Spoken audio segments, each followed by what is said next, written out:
அதெல்லாம் தவிர்க்கிறதுக்காக தான் 2015ல பிட் ரெகுலேஷன்ஸ்னு கொண்டு வந்தாங்க. Prohibition of insider trading. Insider ட்ரேடிங்னா என்னன்னா, இப்போ ஒரு கம்பெனி இருக்கு, அந்த கம்பெனி உள்ள இருக்கிற ஆட்கள், எம்ப்ளாயீஸ், டைரக்டர்ஸ், அவங்களுக்குலாம் அந்த கம்பெனி பத்தி எல்லா இன்ஃபர்மேஷனுமே தெரியும். நம்ம வந்துட்டு என்னென்ன ஸ்டாக்ஸ் வந்துட்டு அதாச்சும் என்னென்ன ஷேர்ஸ் வந்துட்டு நம்ம வந்துட்டு புதுசாக இஷ்யூ பண்ண போகிறோம், என்னென்ன ஷேர்ஸ் வந்து நம்ம திருப்பி பைபேக் பண்ண போகிறோம், எந்த ப்ரைஸில் கொடுக்க போகிறோம், இந்த மாதிரி எல்லா விஷயங்களுமே தெரியும். அதே மாதிரி எப்போ வந்துட்டு கேஷ் போனஸ், டிவிடெண்ட்ஸு, எப்போ மர்ஜர் பண்ண போகிறோம், அமால்கமேஷன் பண்ண போகிறோம், எல்லா இன்ஃபர்மேஷனுமே அவங்களுக்கு தெரியும். ஷேர்ஸோட ப்ரைஸஸ் வந்துட்டு எப்படி ஸ்டாக் மார்க்கெட்டில் வந்து வேலை செய்யுதுன்னா டிமாண்ட் அண்ட் சப்ளை. இந்த இன்ஃபர்மேஷன் வந்து சப்போஸ் வெளியில் வந்துருச்சுன்னா அதுக்கேற்ற மாதிரி வாங்குறது விற்கிறது வந்து டிஃபர் ஆக ஆரம்பிச்சிடும். நீங்கள்லாம் லக்கி பாஸ்கர் படம் பார்த்துருப்பீங்க. அதில் வந்துட்டு இந்த ஹர்ஷத் மெஹ்தா கேஸ் நிறையவே கோட் பண்ணியிருப்பாங்க. அதை வச்சு தான் துல்கர் சல்மான் வந்துட்டு எப்படி வந்துட்டு அவர் நிறையா பணக்காரர் ஆவார் அப்படின்லாம் சொல்லியிருப்பாங்க. ஸோ இப்போ நான் சொல்ல போகிற கான்செப்ட் வந்து அந்த படத்தோடு நீங்கள் நல்லாவே ரிலேட் பண்ணிக்கலாம். ஹர்ஷத் மெஹ்தா ஸ்கேம் வந்து எப்படி நடந்ததுன்னா, அது வந்துட்டு அவங்க கம்பெனி ஷேர்ஸை வந்துட்டு அவங்களே ஏற்றி இறக்கி அவங்களுக்கு என்ன தெரிஞ்சிருச்சு, அவங்களுக்கு இப்போ நாளைக்கு வந்து என்ன ப்ரைஸில் விற்க போகிறோம், என்ன ப்ரைஸில் வாங்க போகிறோம், எல்லாமே அவங்களுக்கு இன்ஃபர்மேஷன் இருக்குது. அந்த இன்ஃபர்மேஷன், அந்த ப்ரைஸ் இருக்கிற இன்ஃபர்மேஷன் இருக்கிறதுனால தான் அவங்க அவ்வளோ சீக்கிரமாக அவ்வளோ நல்லா பணம் சம்பாதிச்சாங்க. ஆனால் அதெல்லாம் தவிர்க்கிறதுக்காக தான் 2015ல பிட் ரெகுலேஷன்ஸ்னு கொண்டு வந்தாங்க. Prohibition of insider trading. Insider ட்ரேடிங்னா என்னன்னா, இப்போ ஒரு கம்பெனி இருக்குது, அந்த கம்பெனி உள்ளே இருக்கிற ஆட்கள், எம்ப்ளாயீஸ், டைரக்டர்ஸ், அவங்களுக்குலாம் அந்த கம்பெனி பற்றி எல்லா இன்ஃபர்மேஷனுமே தெரியும். நம்ம வந்துட்டு என்னென்ன ஸ்டாக்ஸ் வந்துட்டு அதாச்சும் என்னென்ன ஷேர்ஸ் வந்துட்டு நம்ம வந்துட்டு புதுசாக இஷ்யூ பண்ண போகிறோம், என்னென்ன ஷேர்ஸ் வந்து நம்ம திருப்பி பைபேக் பண்ண போகிறோம், எந்த ப்ரைஸில் கொடுக்க போகிறோம், இந்த மாதிரி எல்லா விஷயங்களுமே தெரியும். அதே மாதிரி எப்போ வந்துட்டு கேஷ் போனஸ், டிவிடெண்ட்ஸு, எப்போ மர்ஜர் பண்ண போகிறோம், அமால்கமேஷன் பண்ண போகிறோம், எல்லா இன்ஃபர்மேஷனுமே அவங்களுக்கு தெரியும். ஸோ இந்த மாதிரி இன்ஃபர்மேஷன்லாம் வந்துட்டு வெளியில் வந்தால் ப்ரைஸ் வந்துட்டு ரொம்ப ஆல்டர் ஆகும். அதாச்சும் இந்த ஷேர்ஸோட ப்ரைஸஸ் வந்துட்டு எப்படி ஸ்டாக் மார்க்கெட்டில் வந்து வேலை செய்யுதுன்னா demand and supply. Demand and சப்ளைன்ற கான்செப்ட் அது வந்து எக்கனாமிக் கான்செப்ட். அதை வச்சு தான் வந்துட்டு அந்த ப்ரைஸஸ்லாம் டிட்டர்மைன் ஆகுது. ஸ்டாக் மார்க்கெட்டில் ப்ரைஸஸ் வந்துட்டு யாருமே ஃபிக்ஸ் பண்ணுறதில்ல. டிமாண்ட் அண்ட் சப்ளை எவ்வளோ வாங்குறாங்க, எவ்வளோ விற்கிறாங்க, அதை வச்சு தான் ப்ரைஸஸ் ஏறுது இறங்குது. ஸோ இந்த மாதிரி ப்ரைஸ் சென்சிட்டிவ் இன்ஃபர்மேஷன்னு சொல்லுவாங்க. நான் சொன்னது அந்த அமால்கமேஷன் பற்றி, டிவிடெண்ட் இஷ்யூ பண்ணுறதை பற்றி, இதெல்லாம் பப்ளிக்கு தெரிஞ்சிருக்காது. கம்பெனிக்குள்ளேயே அவங்க டிஸ்கஸ் பண்ணிட்டு இருப்பாங்க. எப்போ நம்ம வந்து டிவிடெண்ட் இஷ்யூ பண்ணலாம், எப்போ வந்துட்டு இன்னொரு கம்பெனியோட நம்ம மர்ஜ் ஆகலாம், எப்போ அமால்கமேஷன் பண்ணலாம்னு அவங்களுக்குள்ளேயே டிஸ்கஸ் பண்ணிட்டு இருப்பாங்க. இந்த இன்ஃபர்மேஷன் வந்து சப்போஸ் வெளியில் வந்துருச்சுன்னா அதுக்கேற்ற மாதிரி வாங்குறது விற்கிறது வந்து டிஃபர் ஆக ஆரம்பிச்சிடும். இப்போ வந்துட்டு ஒரு நல்ல கம்பெனியோட மர்ஜ் ஆக போகிறாங்கன்னா நிறைய டிமாண்ட் வந்துடும். அதனால ப்ரைஸ் வந்துட்டு நிறைய அதிகமாயிடும். இதே ஒரு கம்பெனி வந்துட்டு ரொம்ப மட்டமாக போகுது, மூட போகிற நிலைமையில போகுது, இவங்க உள்ள டேரக்டர்ஸ்லாம் டிஸ்கஸ் பண்ணிட்டு இருக்காங்க நம்ம என்ன பண்ணலான்ட்டு. ஸோ இந்த இன்ஃபர்மேஷன் வெளியில் வந்துருச்சுனாலும் அது வந்து ப்ரைஸை வந்துட்டு அஃபெக்ட் பண்ணும். ப்ரைஸ் வந்துட்டு இறங்கிடும். பிகாஸ் எல்லாருமே அதை விற்க பார்ப்பாங்க. ஐயோ நம்ம இந்த கம்பெனிலேருந்து எக்ஸிட் ஆகணும்னு சொல்லிட்டு எல்லாருமே விற்க பார்ப்பாங்க.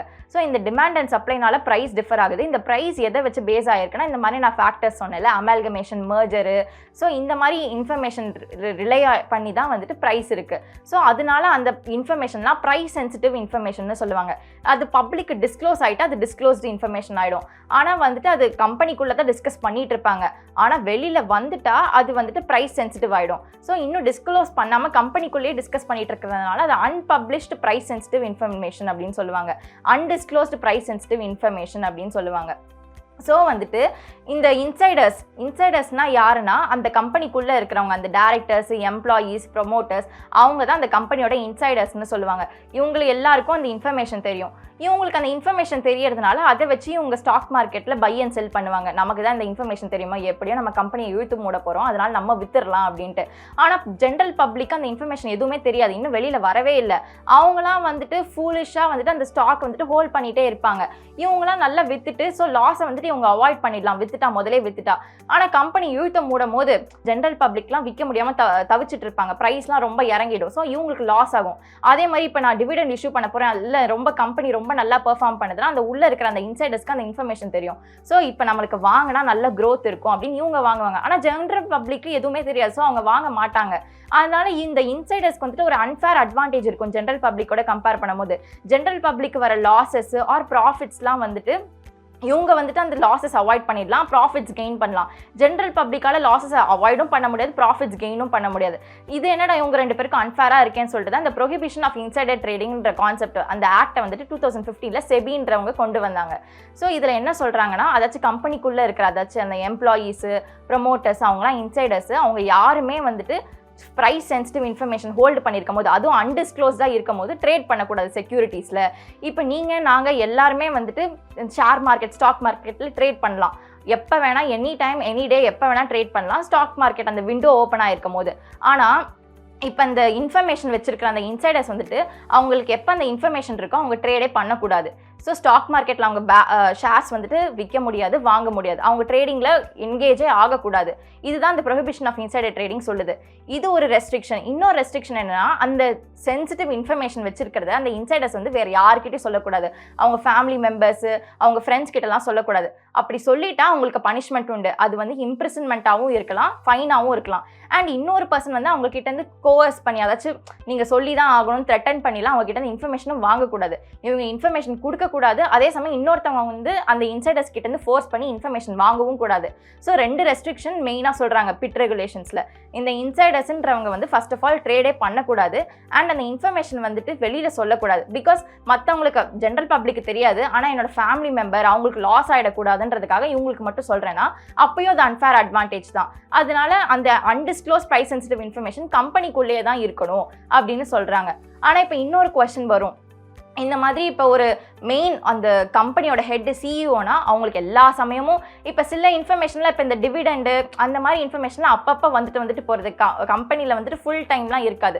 ஸோ அந்த டைரக்டர்ஸ், ப்ரொமோட்டர்ஸ்லாம் அப்போ மட்டும் ட்ரேட் பண்ணாமல் அந்த இன்ஃபர்மேஷன் வெளியில் வந்ததுக்கப்புறம் ஆர் இன்னொரு சென்சிட்டிவ் இன்ஃபர்மேஷன் இன்னொரு தடவை அது ப்ரொடியூஸ் ஆகாத வரைக்கும் அவங்க நல்லா ஃப்ரீயாக ட்ரேட் பண்ணலாம். எப்போ அந்த இன்ஃபர்மேஷன் வந்துட்டு ப்ரொடியூஸ் ஆகுதோ கம்பெனியில் ஆர் எப்போ வந்து அது டிஸ்க்ளோஸ் ஆகாமல் இருக்குமோ அப்போ மட்டும் தான் அவங்க ட்ரேட் பண்ணக்கூடாது.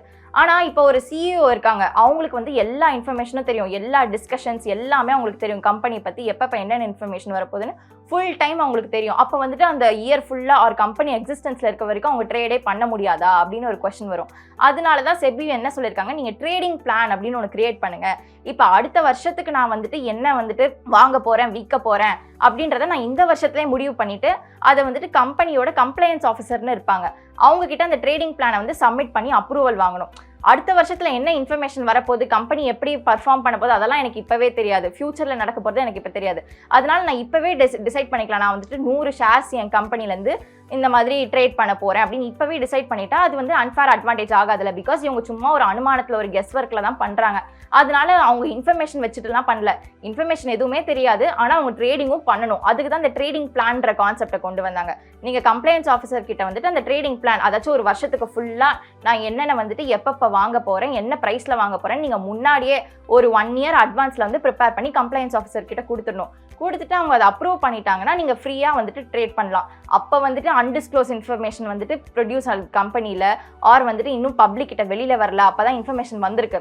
பட் இருந்தாலும் நான் தான் முன்னாடியே வந்துட்டு ட்ரேடிங் பிளானில் முன்னாடியே நான் போட்டபடி தான் நான் வந்துட்டு இப்போ வாங்குறேன் விற்கிறேன்.